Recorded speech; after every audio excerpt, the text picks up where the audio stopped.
Hey everybody, Brian Good here for the latest edition of Storm Talk on this Wednesday, and I look purple today. What's up with that? I feel like Barney here. Anyway, we are talking about this cloud action. That's obviously the big story everyone's been talking about. When are we going to see the sun again? We're going to get into more detail about why we're dealing with this and when is it going to go away. And then we're going to look at the weekend pattern here, some slight adjustments for that, and then we'll look briefly at the longer term. As always the case, we're going to start off with our latest on our severe weather risk. By the way, if you guys have not noticed, I have a tendency to talk fast and I make up words and I mispronounce a lot of things. I think it's just Southern dialect. I have no idea, so I apologize in advance. I always get mad at myself when I do it, but anyway, so there's my apology now for all you grammar experts out there that I know I'm probably driving you nuts. All right, anyway, here's the latest on our severe risk for today. Still slight chance for thunderstorms on the eastern side of the low pressure that's giving us fits. That would be East Kentucky, maybe a few strong ones there in the marginal area for the Carolinas and Georgia. By all means, though, it's severe weather across the plains. Same issue for tomorrow, same spot for the plains, and we have a slightly better chance to see an isolated downpour that could develop because the low itself is going to kind of just disintegrate and fade off to the east as we end into time, and that will allow us to see just a general afternoon pop-up thunderstorm as the humidity and the sun work together now the next few days and get us back to that summertime pattern. Right now the clouds are actually protecting us from that summertime pattern, and I know a lot of you don't like the clouds, but they're actually keeping us fairly dry and keeping us from getting anything as far as heavy downpours. You see the severe risk still as we head into the day on Friday is across the Front Range of the Rockies. All right, temperatures now obviously being held down because of the clouds. This is as of 1:47 this afternoon. 67 here, 63 into Shelbyville. The cloud deck is thicker, by the way, in this area of eastern Kentucky. Let me show you what it looks like in the visible satellite. This is looking down from space right now. And this is, I love visible satellites because they really tell you the true story of what's going on. And you can see how the dry air is right on the fringes here. It kind of thins the clouds out just around the Evansville area. That was actually a fog layer this morning that rapidly has lifted and disintegrated by midday today. Still stuck, though, with the thicker clouds over us. There is some thinning trying to go on near Cincinnati. We'll see if we can get some of that dry air to mix into our area later on today, but I wouldn't bet on it. Here's the problem. In the lower levels of the atmosphere, we do have dry air over us. That's the reason why that fog in our northern counties cleared out last night through Evansville and the cloud deck you just saw. That's why it disintegrated. The dry air got a hold of that and tore it apart. So we actually have very dry air at the surface, but when you look aloft, we do have moisture around, and that's, again, Evansville and Indiana got a chance to clear out, but the moisture is trapped over a good chunk here of central and eastern Kentucky. Let me show you what it looks like when we tilt the atmosphere sideways, and you're standing here on the ground level and you're looking straight up. This is what you would see when we drop the weather balloon soundings. This is kind of the guidance here we're getting from looking at the ground up. Here's your dew point line, and here's your temperature line. When the two meet, you become saturated. If the two meet all the way up to the atmosphere, you bet on heavy rain or heavy snow, depending on the time of year. But the more they are apart, the drier the atmosphere is. And you can see for the most part it is dry aloft, dry here at the ground, but they meet right here, and this is about 3,000 feet. And we call that an inversion because the temperature layer, as you know, as you go up, temperatures get cooler and cooler. In fact, it's just flat out very cold where airplanes fly. But every now and then, based on certain atmospheric conditions, you can actually cause the temperature to reverse. It'll cool and then actually warms aloft and then goes back to gradually cooling. It's where it begins to warm again. We call that an inversion. It can trap pollution in the summertime over a city and create a smog in the area. It can create fog.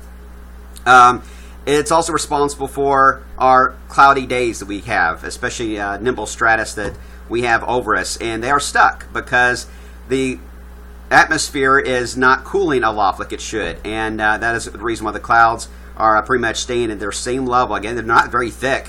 I would say maybe about 1,000, 1,500 feet thick, and that's about it. Otherwise, it is bright and sunny. So if you were to take off now in an airplane here in Louisville, you climb through the cloud deck, a little bumpy, fly through, and then all of a sudden you break through the top, and it is just bright, and everybody's got to close the shades down on the plane. Bright and sunny, and you see nothing but a sea of clouds below you, and somewhere below you is Kentucky and Indiana. But that's the setup we have. Now, the models say that later on today, towards, say, 7 o'clock, we will start to see that layer erode enough do we start to lose some of that inversion and we will start to see the clouds break up. Again, we saw this yesterday on the models and didn't really happen here. It tried. Boy, it tried hard. Indiana got the benefit of most of that. The problem is, if you do clear out tonight, you still have low-level moisture to deal with. Here's another inversion. See it? How it warms as you go up instead of cooling? That's another inversion, but it's very close to the ground. So what do we call stratus clouds that form on the ground? Fog. And we very well could see fog develop early tomorrow morning if we do clear out. Again, it's a big if that happens. And then tomorrow afternoon, it is showing that there is a slight touching going on there with the two lines. So there could be some cloud cover around. It does not look to be as impressive as what we're seeing today. We'll see how it goes. But right now, we'll trend the forecast, the idea of partly sunny. But we'll watch this and make sure that these two lines don't touch each other. Stay apart. All right. So having said all that, here's the model from looking ahead here. It is showing this afternoon in Louisville at 77 degrees. If we were to break out in sunshine within the next, I would say, 2 hours, we could easily reach the mid-70s still. So I wouldn't rule it out. But based on the satellite trends and the soundings, it's just unlikely we're going to clear out rapidly. So I'm highly skeptical of this mid-70 degree temperature profile. A lot of 60s, I think, are going to be our highs today. Either way, we'll watch out because, again, if you look carefully, it's hard to tell on these kind of models, but we are able to interpret this as fog that will develop over the area. And again, you have to clear out to get the fog. And if we don't clear out, you don't have to worry about the fog for tonight. But the downside is you stay cloudy, and therefore the temperatures, too, will not be as cool as this. They'll likely stay in the 60s.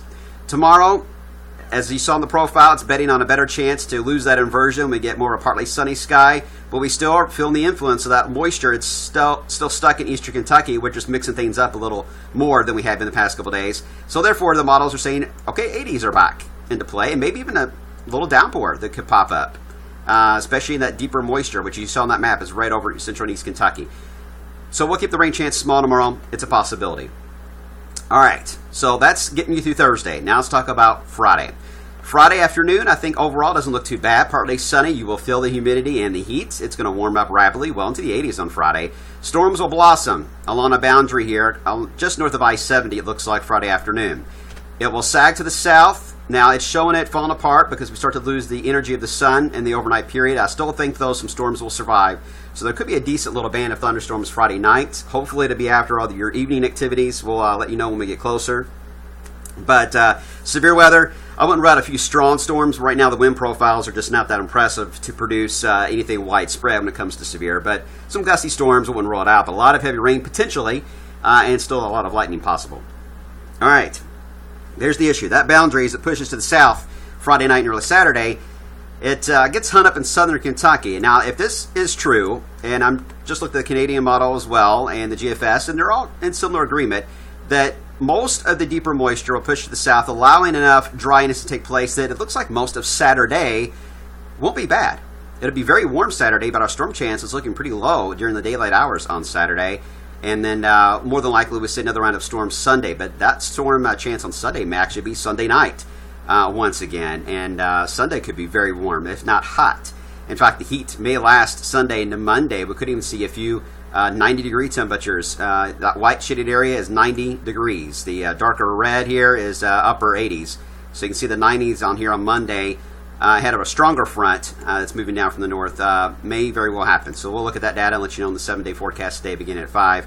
And then we'll push the heat down. Now, it's not going to be a big relief from the heat and humidity. We'll just get us back into lower 80s, it looks like, for the middle and latter portion of next week. It does look drier, though, for later next week after Tuesday.